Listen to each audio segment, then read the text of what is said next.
Hey everyone, I'm Karen from The Balanced Type. I'm a physiotherapist, personal trainer, and former fitness competitor. I'm all about strength, movement, and helping you build a healthier, stronger body. Rehab is what I do, and fitness is what I love. So I'll be totally honest. At this stage in my life, I've had more injuries than I'd like to admit, and most of them are because I've listened to my ego and instead of my body. So today I'm going to unpack a misunderstood topic, how to tell the difference between normal muscle soreness and a true injury. So they can certainly feel similar, but they are completely different. So I'll break down how to tell the difference between soreness, what's normal, what's not normal, and exactly what to do when your body starts to complain. Okay, so let's jump in. Pain versus injury. So first off, let's clear up one big misconception. Pain and injury are not the same thing, and hurt does not equal harm. So pain is your body saying, hey, something's different here. It could be a myriad of things. It could be muscle fatigue. It could be deconditioning. It could be stress. It could be sleep issues and irritated tissue that aren't actually injured. They're just simply you're pushing faster than your body adapts. So injury, on the other hand, usually comes with swelling, sharp pain, loss of function, pain at rest, inability to load that area. So if you can still move, walk, run, squat, even a bit, you're probably dealing with an irritation and not damaged tissue and injury. So an injury, however, will hurt.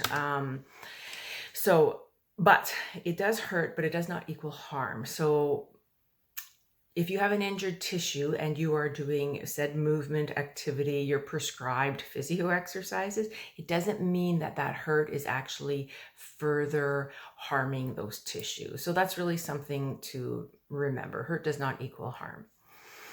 So why pain shows up.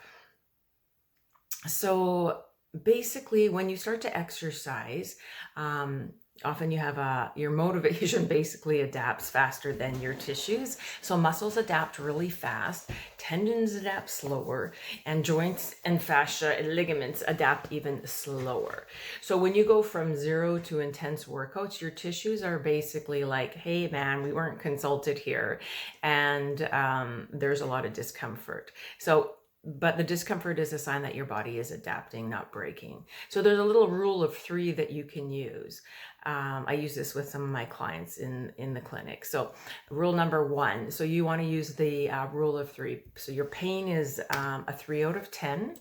So if it's a 3 out of 10 on the VAS, like the visual analog scale, 0 is no pain, 10 is take me to emerge. We want to be about if you're a 3 out of 10, then you can carry on.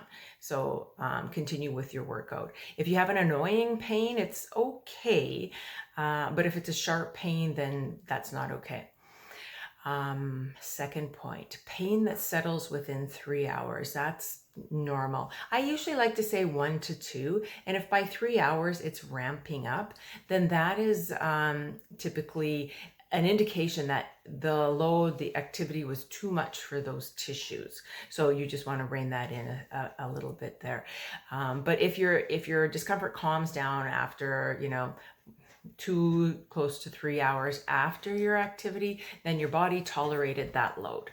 But if that pain ramps up, then that's your tissues telling you that the load was too much, basically. So if your pain improves within 3 days, you're adapting. This is a pattern we want. If pain breaks the rule of 3, you don't want to stop, you want to adapt. So what do you do when pain shows up? So let's walk through that a little bit here.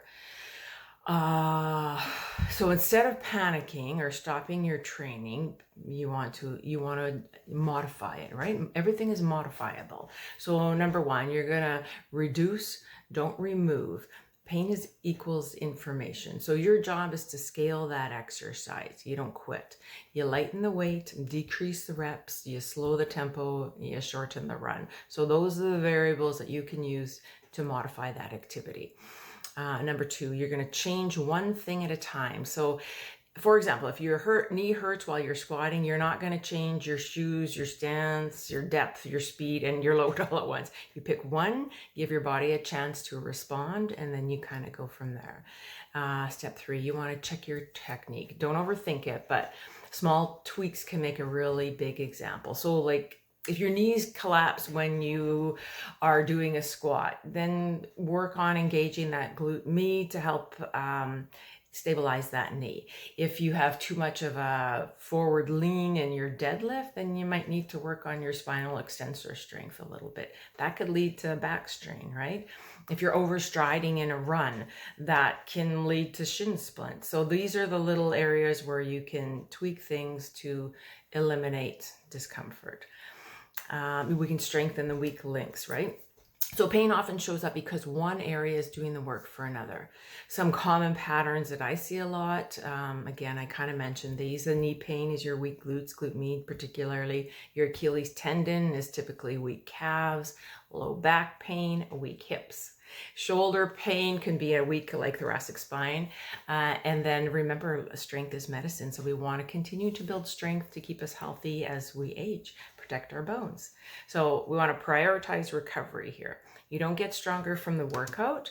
You actually get stronger when you're recovering from the workout. So recovery habits are important, and they're going to include your sleep, adequate protein and hydration, stress management, days off from training, and following a gradual progression.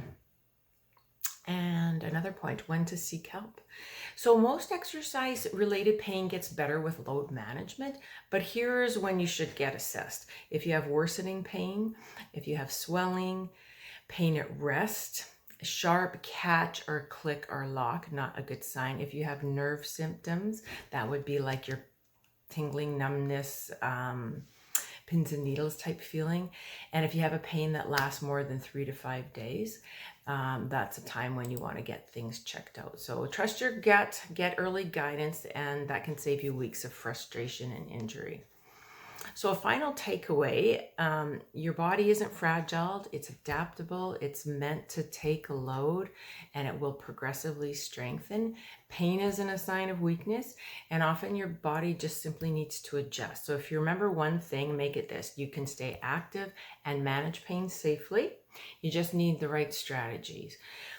So if you want more guidance, check the links below. I've included a free checklist. And if you found this helpful, hit like, subscribe, and let me know in the comments what topic you'd like to hear next.